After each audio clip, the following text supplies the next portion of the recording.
Menerbitkan Perpres nomor 130 tahun 2022 tentang rincian APBN tahun anggaran 2023 dan Perpres tersebut juga mengatur target penerimaan cukai dari plastik sebesar 980 miliar rupiah.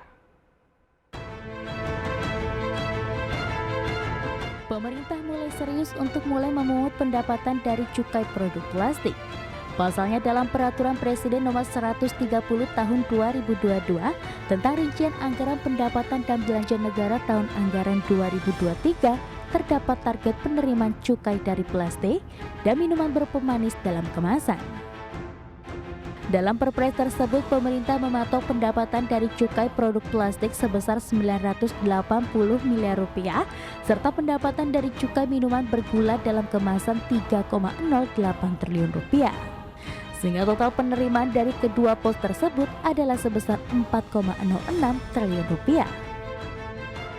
Sebenarnya target pungutan cukai plastik bukanlah peraturan baru, di mana pada tahun 2022 ini target pendapatan cukai plastik ditargetkan 1,9 triliun rupiah dan cukai minuman berpemanis dalam kemasan 1,5 triliun rupiah.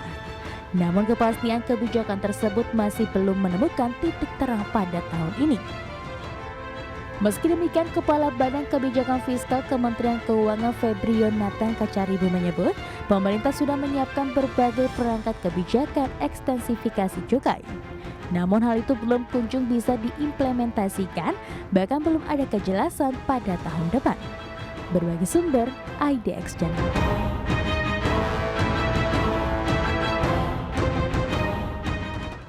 Ya, pemirsa, untuk membahas tema kita hari ini, pemerintah akan pungut cukai plastik di tahun 2023 mendatang sudah tersambung kembali melalui Zoom bersama dengan Bapak Fajar Budiono. Beliau adalah Sekjen Asosiasi Industri Aromatik Olefin dan Plastik atau INAPLAS. Ya, halo, selamat pagi.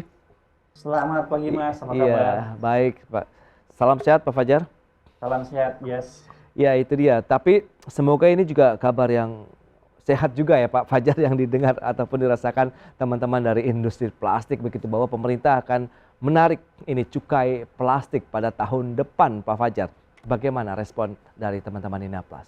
Baik, terima kasih. Respon kami ini kado akhir tahun yang cukup pahit bagi kami karena kami sejatinya tidak setuju cukai plastik itu diterapkan karena dasar hukum secara akademisnya itu tidak masuk karena kan ada 3 golongan yang kena cukai, ya, golongan plastik konvensional, golongan plastik degradable dan golongan plastik yang biodegradable. Nah, yang degradable masih kontroversi ini karena kan itu tidak menyelesaikan masalah lingkungan. Jadi targetnya ke penerimaan negara atau ke masalah lingkungan. Kalau masalah lingkungan sebenarnya yang harus diperbaiki adalah manajemen pengolahan sampahnya.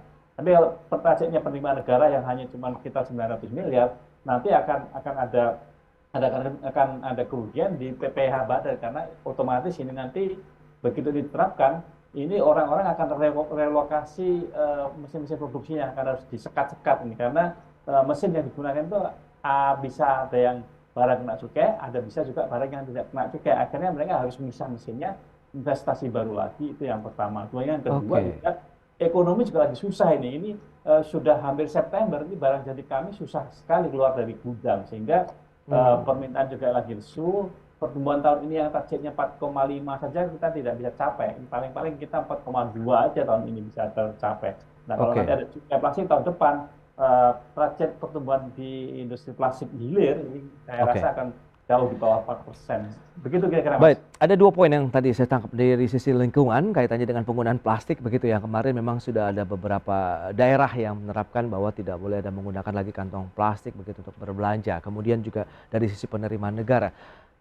Yang paling utama sebenarnya yang berdampak begitu sehingga tadi barang-barang produksi plastik itu masih banyak tersimpan di gudang, sementara produksi juga masih harus terus berlanjut karena di situ adalah geliat begitu ya aktivitas dari produksi industri plastik. Bagaimana strategi ataupun mungkin langkah yang sudah diambil belakangan ini nih Pak Fajar sehingga kondisi-kondisi tadi apakah benar-benar mengganggu kinerja dari perusahaan ataupun industri plastik sendiri dan juga bagaimana dengan produktivitasnya?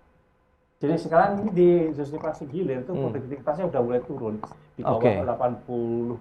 Kalau kemarin kita udah di pertengahan tahun sempat 85, sekarang turun lagi di bawah 80% karena Oke. permintaan lagi sepi sekali, daya belinya sudah kelihatan juga agak melemah, Oke. terutama di September sampai hari ini itu barang-barang kami tidak bisa keluar produk jadi kami sehingga banyak tertahan di gudang. Hmm. Akhirnya nanti ini ngadapin tahun akhir tahun dan Imlek kemungkinan besar kita Oke. akan turunkan produktivitasnya kemungkinan di bawah 75% karena kita harus ngabisin barang-barang yang ada di gudang. Itu yang Iya, iya. pertama.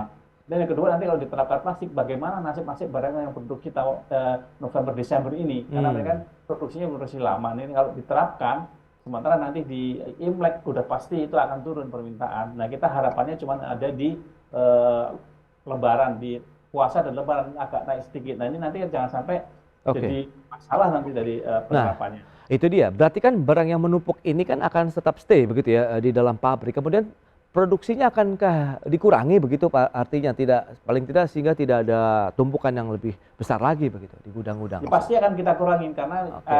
biasanya di Imlek Hmm. Imlek kan maju di Iya. awal Februari akhir Mm-mm. Januari, nah itu pasti akan turun ini permintaan. Tapi kita ada harapannya nanti bisa terserap di Maret April karena kan puasa dan Oke. Lebaran. Nah ini tapi barang-barang itu yang di Maret April keluar itu nanti akan produksi bulan-bulan November Desember. Artinya produksi yang beberapa bulan sebelumnya. Nah ini gimana nanti apa Nah, tuh cara ngitungnya? oke. Itu juga Iya, bisa iya. jadi masalah. Tadi di awal juga sudah disebutkan beberapa kali memang tertunda ya untuk pengenaan cukai plastik ini begitu. Anda melihat lantas apakah tahun depan juga menjadi momentum yang tepat bagi pengenaan cukai plastik ini Pak Fajar? Belum tepat karena kan kita Hmm. masih masa recovery karena kan Hmm. utilisasi kita masih di bawah tahun depan mungkin di bawah 75 di industri hilir. Di hulunya juga harus ngikutin. Oke. Sementara investasi yang kita guide itu udah banyak sekali. Nah ini kalau Hmm. cukai diterapkan pasti akan sedikit pasarnya karena ujung-ujungnya nanti akan harga jual yang kita naikkan. Dan ini Oke. juga nanti akan bersaing dengan produk-produk impor. Kita tahu 50% bahan baku masih impor. Kemudian barang jadi plastik 1 juta ton juga masih impor. Nah ini mereka juga gimana cara menerapkan cukainya. Kalau mereka tidak kena cukai, ya sudah industri dalam negeri kalah bersaing dengan mereka-mereka yang notabene tidak dapat kena cukai. Itu Oke. dari sisi bisnisnya, dari sisi Hmm. kebijakan hukumnya, dasar akademisnya yang seperti yang saya katakan tadi itu ini juga akan berlawanan karena di beberapa negara yang oxo-degradable juga masih debatable karena mereka tidak bisa didaur ulang sehingga akan berpotensi timbul cemaran baru lagi. Nah, tadi Anda juga sempat menyebutkan begitu dari sisi penanganan limbahnya ini. Apakah sejauh ini sudah menerapkan teknologi untuk pengolahan limbah plastik dengan menggunakan teknologi maju yang dilakukan oleh Wah, perusahaan-perusahaan ataupun pemerintah sendiri misalnya? kalau masalah pengolahan limbah plastik, Hmm. sampah plastik di Indonesia itu kita punya industri daur ulang itu kapasitasnya 2 juta ton, tapi baru Oke. terpakai 1,4, masih ada 600.000 ton lagi. Dan ini sayangnya ini diisi oleh impor sampah plastik yang tahun ini aja Oh, catatan oke. kami masih 200.000 ton impor sampah plastik. Artinya apa? Hmm. Artinya potensi daur ulang plastik di Indonesia masih cukup bagus. Oke, Utilitasnya oke. masih jauh di bawah karena apa? Karena memang manajemen pengelolaan sampahnya yang masih kumpul angkut buang ini jadi masalah. Harusnya sampah plastik ini akan menjadi duit semuanya karena plastik ini memang harus didaur ulang dan ini akan menjadi duit. Nah, problemnya sekarang keekonomiannya yang tidak bagus disebabkan karena pola manajemen sampah yang masih kumpul angkut buang sehingga biaya banyak terserap di proses pemilahan dan pencucian. Nah, kita tahu Oh, oke. Iya, plastik ini iya. kan hanya 15% sebenarnya dari total sampah. Hmm. 60% adalah sampah organik sebenarnya. Nah, ini yang menjadi masalah. Yang kelihatan plastiknya, padahal di dalam plastik itu adalah sampah organik semua. Tapi kami Oke. yakin dan kita punya program banyak zero waste to landfill atau tempat pengolahan sampah yang zero waste to landfill itu sudah berhasil.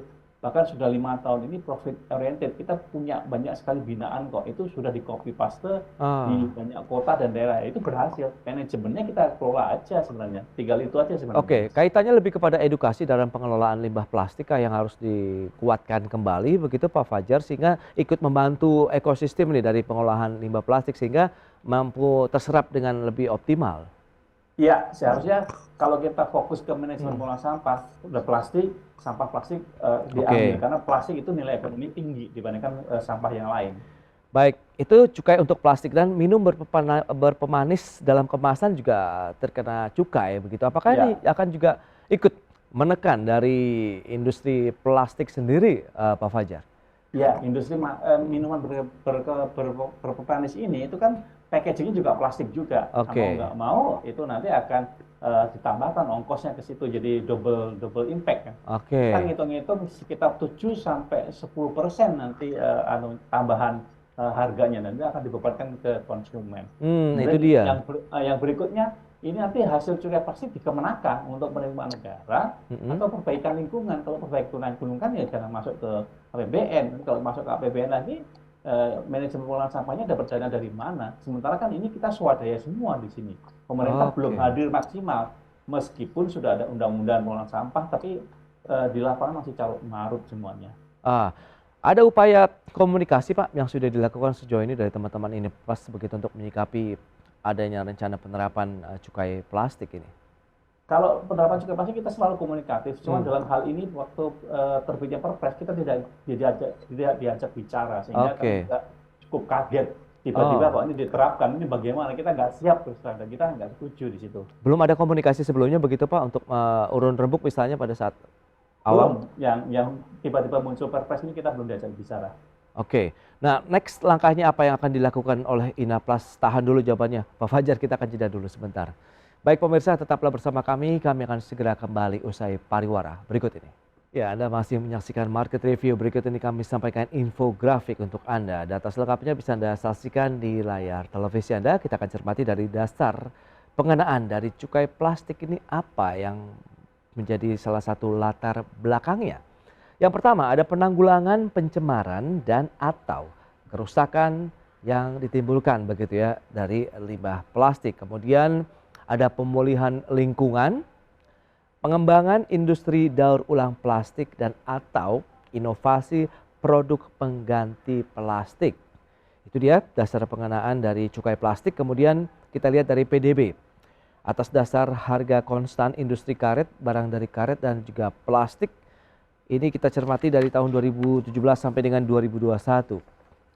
Ya, ini dia untuk pertumbuhannya sendiri tertinggi memang di tahun 2018 sekitar 76,63 triliun. Kemudian trennya turun sampai dengan 2020 karena kita tahu juga ada pandemi.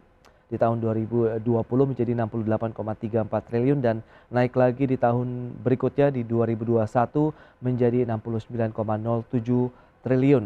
Itu dia untuk PDB. Atas dasar harga konstan industri karet, barang dari karet dan juga plastik. Baik, kita akan lanjutkan kembali perbincangan bersama dengan Bapak Fajar Budiono, Sekjen Inaplas.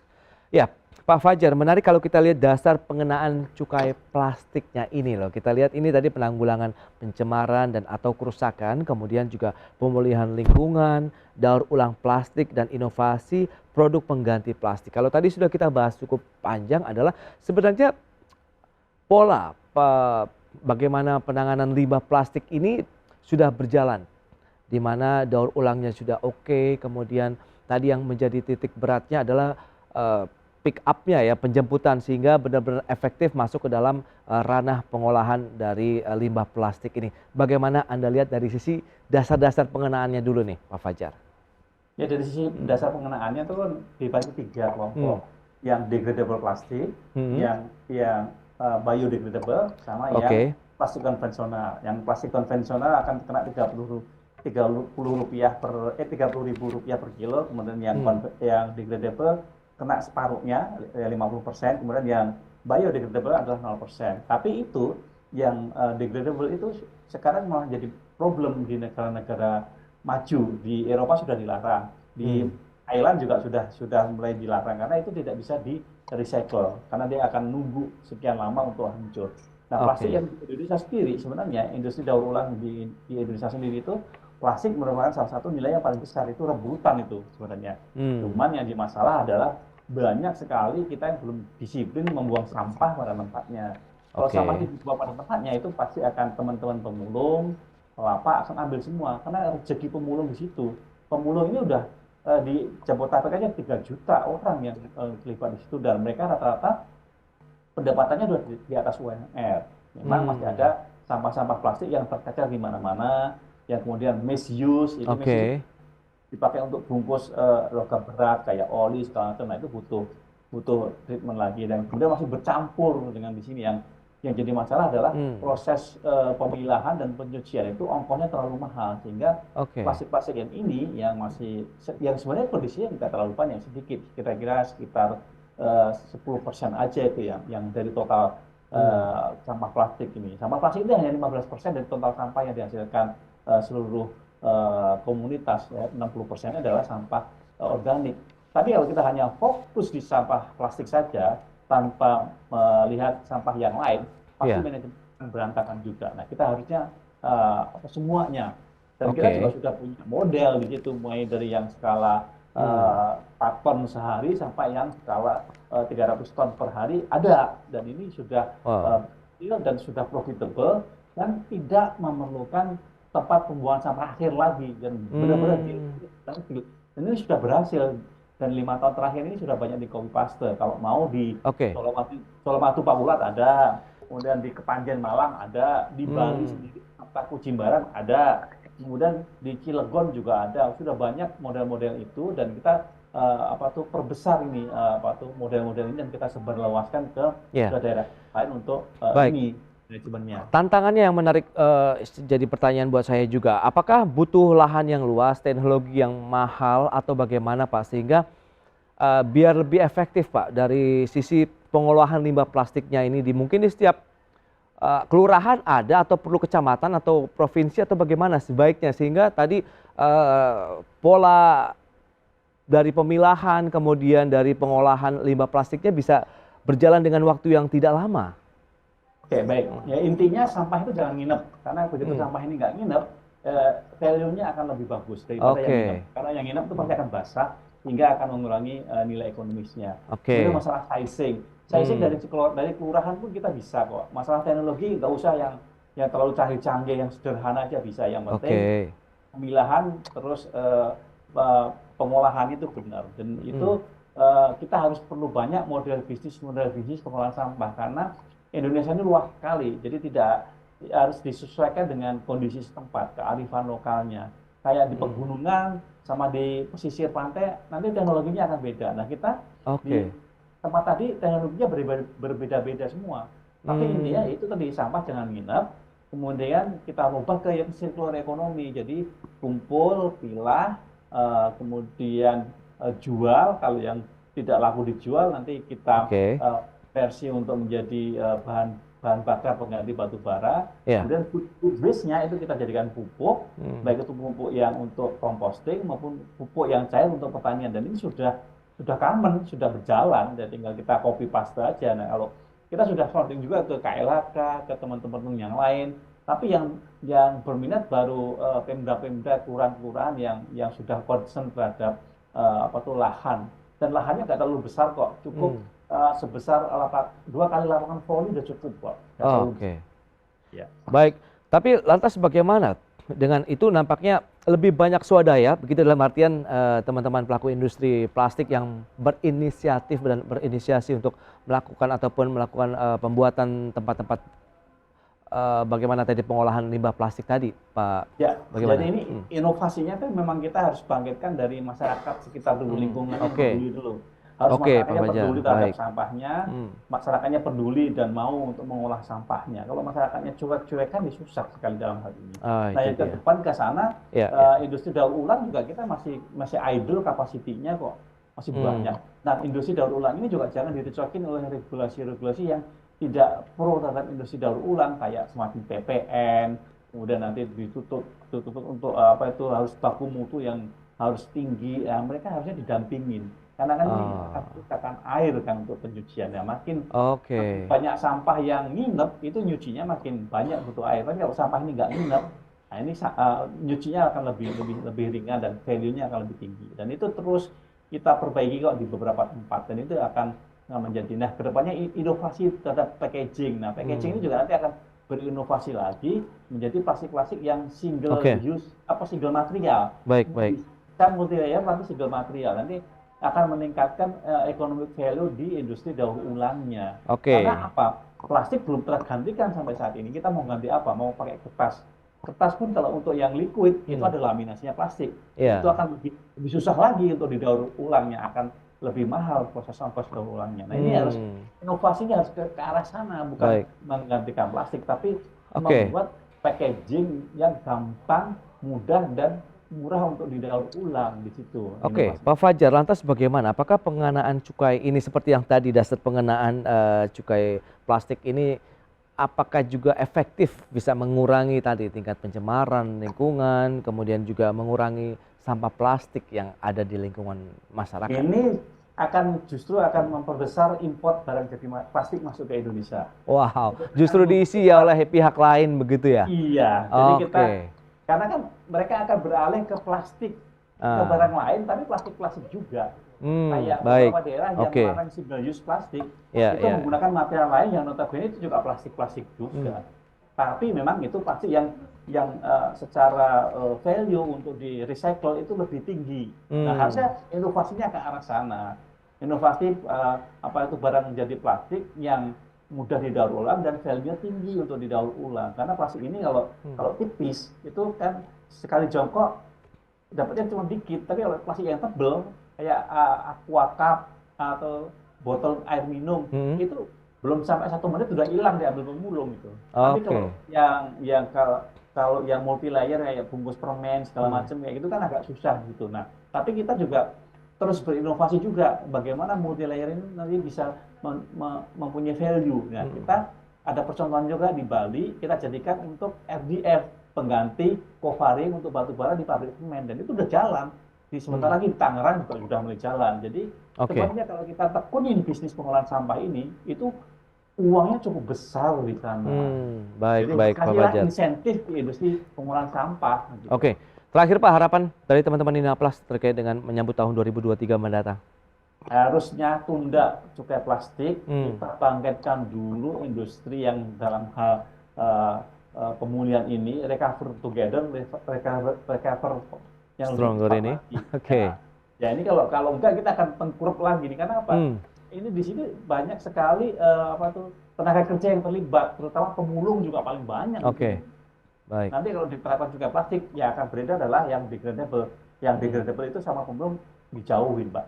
Nanti masalah baru lagi nanti mikroplastik. Nanti yang disalahkan kami lagi, padahal itu adalah barang-barang dari luar. Barang-barang asalnya dari barang import itu. Baik, Pak Fajar, ini insight yang menarik mungkin juga bagi pemirsa IDX Channel ya, terkait dengan kondisi dari industri plastik dan juga rencana pengenaan tarif ataupun cukai plastik yang akan diterapkan di tahun 2023 mendatang. Terima kasih Pak Fajar atas waktu yang Anda sempatkan dan sharing yang Anda berikan juga kepada pemirsa. Selamat melanjutkan aktivitas Anda kembali. Salam sehat Pak Fajar. Terima kasih, salam sehat, selamat pagi.